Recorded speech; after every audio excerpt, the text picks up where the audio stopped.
पाठ 9 विशेषण एडजेक्टिव।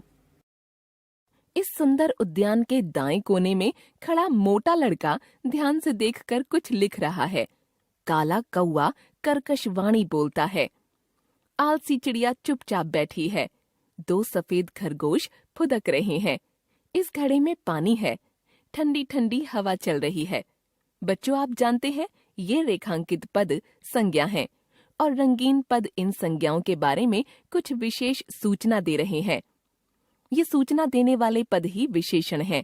अतः हम कह सकते हैं संज्ञा या सर्वनाम की विशेषता बताने वाले शब्द विशेषण कहलाते हैं। विशेषण शब्द जिस संज्ञा या सर्वनाम की विशेषता बताते हैं उन्हें विशेष्य कहते हैं। उद्देश्य विशेषण। जब विशेषण पद संज्ञा से पहले प्रयुक्त होते हैं तो उन्हें उद्देश्य विशेषण कहा जाता है।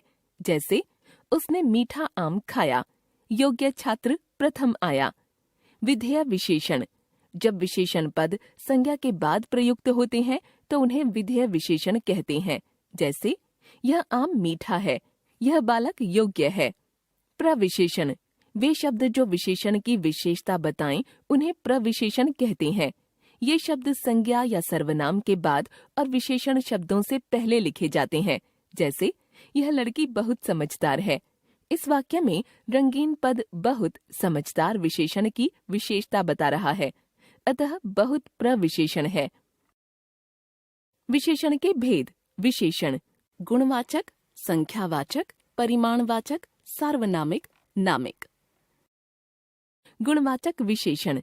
जो विशेषण शब्द संज्ञा या सर्वनाम के गुण, दोष, रंग, आकार, स्वाद, दशा, स्थान या देश आदि का बोध कराते हैं उन्हें गुणवाचक विशेषण कहते हैं। निम्नलिखित तालिका से समझें। गुण: उदार, दयालु, सुशील, विनम्र, सज्जन आदि। दोष: दुष्ट, कठोर, आलसी, बुरा आदि। रंग: गोरा, काला, लाल, हरा, पीला आदि। आकार: लंबा, गोल, मोटा, तिकोना, चौकोर आदि। स्वाद: खट्टा, मीठा, तीखा, कसैला, नमकीन आदि। दशा: स्वस्थ, बूढ़ा, बेचैन, रोगी, सूखा आदि। स्थान या देश: चीनी, भारतीय, देशी, विदेशी आदि। इन उदाहरणों को देखिए। छोटी कक्षा के छात्रों के साथ अच्छा व्यवहार करना चाहिए। मेरे भाई ने लाल गेंद के लिए जिद पकड़ ली। बूढ़े बाबा धीरे धीरे चल रहे थे। हमें देशी उत्पादों को बढ़ावा देना चाहिए। संख्यावाचक विशेषण। जो विशेषण शब्द संज्ञा या सर्वनाम शब्द की संख्या या गणना संबंधी विशेषता बताते हैं उन्हें संख्यावाचक विशेषण कहते हैं। जैसे पहली मंजिल, 4 आदमी, कुछ गायें, कम दर्शक आदि। संख्यावाचक विशेषण के 2 भेद होते हैं। निश्चित संख्यावाचक विशेषण। जिन विशेषण शब्दों से निश्चित संख्या का बोध होता है वे निश्चित संख्यावाचक विशेषण कहलाते हैं। जैसे माँ ने गाय को 4 केले खिलाए, पिताजी ने जेब खर्च के लिए 100 रुपये दिए।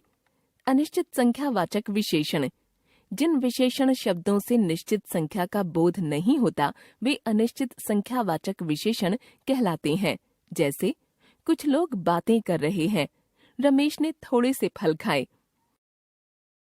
परिमाणवाचक विशेषण।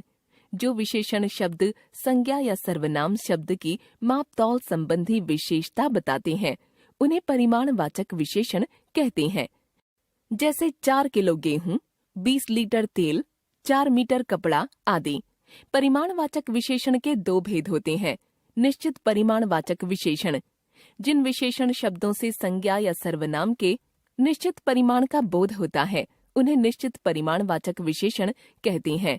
जैसे बाजार से 10 किलो आटा लाना, घर के लिए 500 ग्राम नमक पर्याप्त है। अनिश्चित परिमाणवाचक विशेषण। जिन विशेषण शब्दों से संज्ञा या सर्वनाम के अनिश्चित परिमाण का बोध होता है उन्हें अनिश्चित परिमाणवाचक विशेषण कहते हैं। जैसे तुम थोड़ा दूध पी लो, चाय में कम चीनी डालना। विशेष। अनिश्चित संख्यावाचक विशेषण और अनिश्चित परिमाणवाचक विशेषण में भले ही एक जैसे शब्द प्रयुक्त होते हैं, पर ध्यान दें कि यदि वस्तु गिनने योग्य है तो अनिश्चित संख्यावाचक विशेषण होगा, जैसे कई पेड़, थोड़े फूल। यदि वस्तु मापने या तौलने योग्य हो तो अनिश्चित परिमाणवाचक विशेषण होगा, जैसे कई मीटर कपड़े, थोड़ा नमक आदि।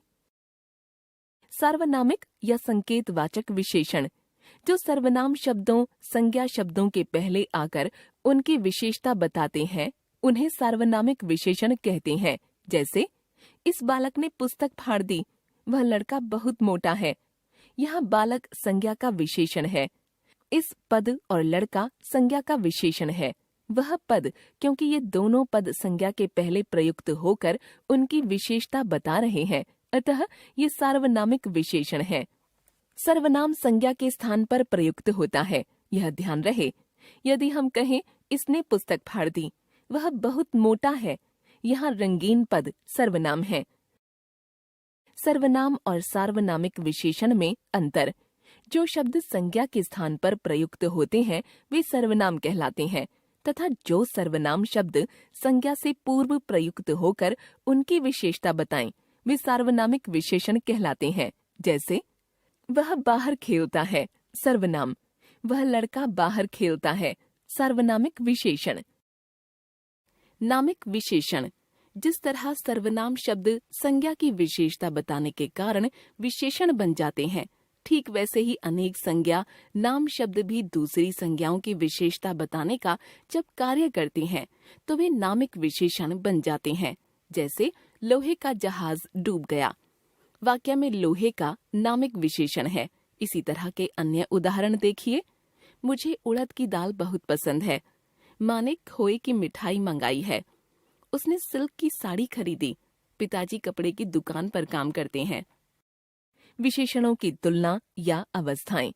विशेषण पदों के द्वारा जिन संज्ञा या सर्वनाम शब्दों की विशेषता बताई जाती है, उनमें गुणों की अधिकता व न्यूनता, कमी की दृष्टि से विशेषण शब्दों की 3 अवस्थाएं मानी जाती हैं। उनको हम इस प्रकार समझ सकते हैं।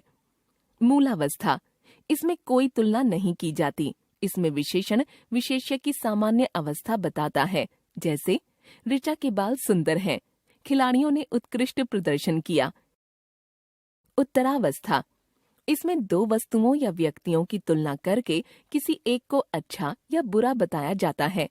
इस अवस्था में विशेषण शब्दों में प्रायः तर प्रत्यय लगाते हैं। जैसे रुचिका मणिका से श्रेष्ठतर लेखिका है।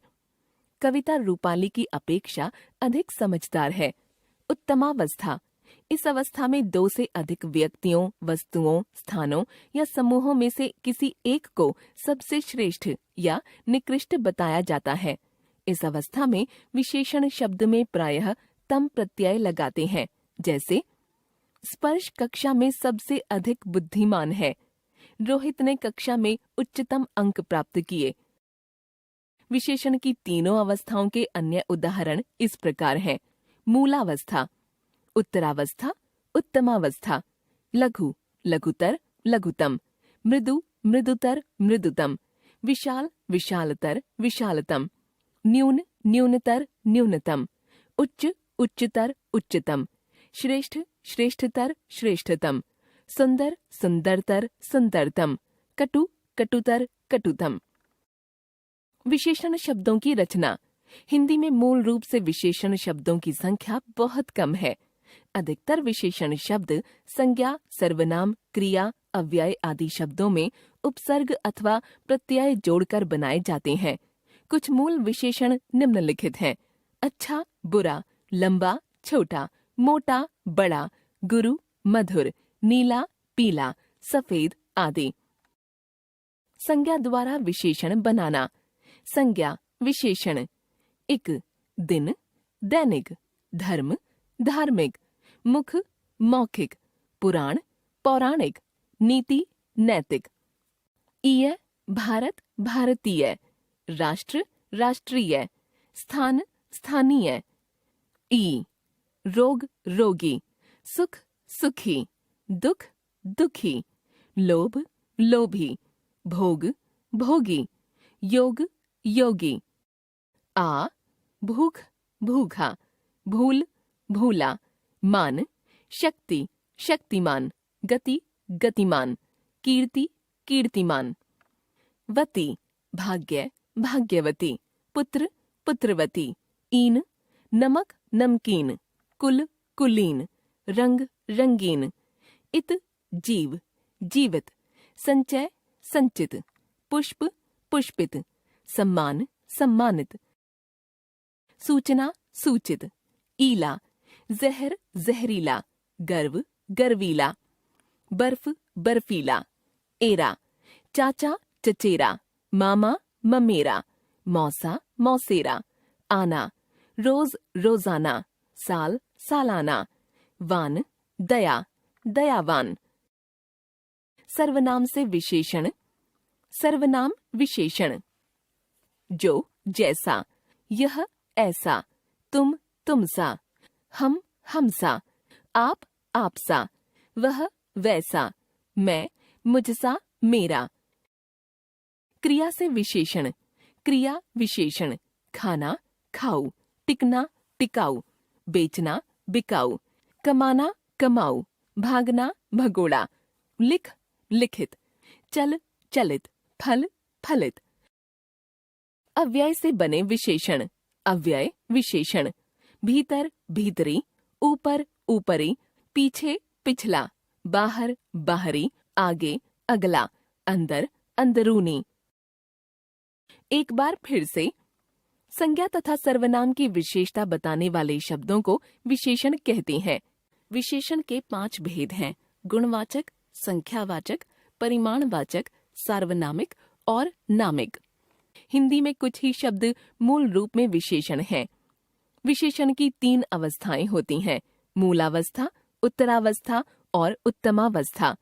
अधिकांश विशेषण शब्द संज्ञा, सर्वनाम, क्रिया तथा अव्यय पदों में उपसर्ग प्रत्यय जोड़कर बनाए जाते हैं।